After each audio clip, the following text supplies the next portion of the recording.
था ना। बोलें की তুমি একজন শান্তির ছেলে হয়ে এর মতো ফাকিং ম্যানকে কি করে নিয়ে আসো? মা, নিজের ফ্রি ফায়ার খেলার জায়গা নেই আর তুমি ফাকিং ম্যান নিয়ে চলে এসেছো। নিঃসন্দেহে তুই ঠিক কথা বলেছিস। সেটা আপনি আপনার ভাতারকে জিজ্ঞাসা করে দেখেন। এ বাড়ির ফাকিং ম্যান আমি যাকে করতে দেবো সেই আমায় করবে। শুনে রাখো, কালকেই তুমি এ বাড়ি চলে যাবে আর তোমার বাবাকে আমার কাছে পাঠিয়ে দেবে।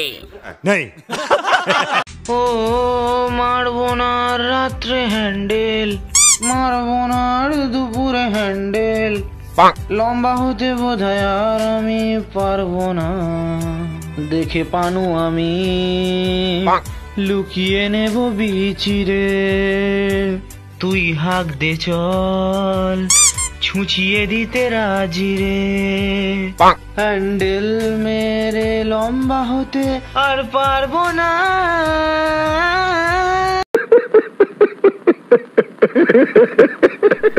ওইদিকে মালটাকে মার না বামচোক, ওইদিকে তোর মালটা পড়ে আছে, ঝেঁকে নে।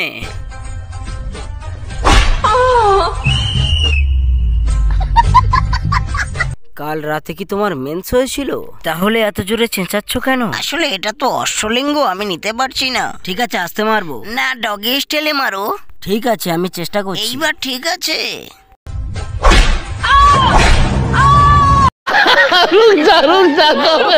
এর আগে কি তুমি কারোর সঙ্গে সেক্স করেছিলে? Sorry sir.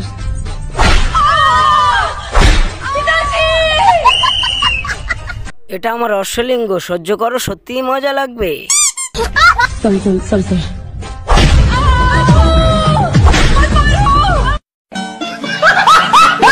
শোন না, তুই আর স্কুল ছুটির সময় মাল দেখতে যাস না। তোর দাদাটাও ওরকম স্কুল ছুটির সময় মাল দেখতে যায়। একদিন কাকে দিয়ে চোষাতে গিয়েছিল, চুষতে গিয়ে তোর দাদার বিচিটাকে কামড়ে দেয়, আর তোর দাদা ওখানে দুবার হ্যান্ডেল মেরে মারা যায়। আমার দাদার মৃত্যু, আমার দাদার সাথে প্রতারণা, এসবের বদলা আমি নেব না। তার জন্য যদি আমার দু ফোঁটা মাল পড়ে তা পড়ুক।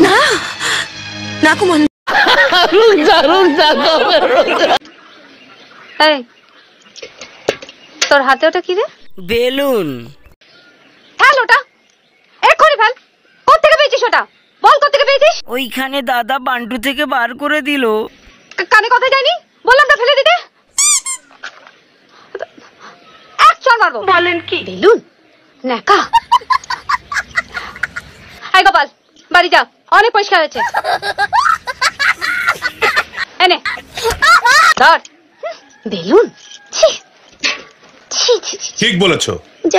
ভাবছিলাম বেলুনটারে ফুলিয়ে একটু খেলা করবো, তা কি হলো? মানে এটা কোনো কথা? देखिए, मुझे बहुत प्यास लगी है, नदी भी बहुत दूर है, नजदीक कहीं कुआं मिल जाएगा? বলেন কি? এই सुनो, यहाँ यहाँ ज्यादा प्यास लगी है का? जी। दूध पिएगा?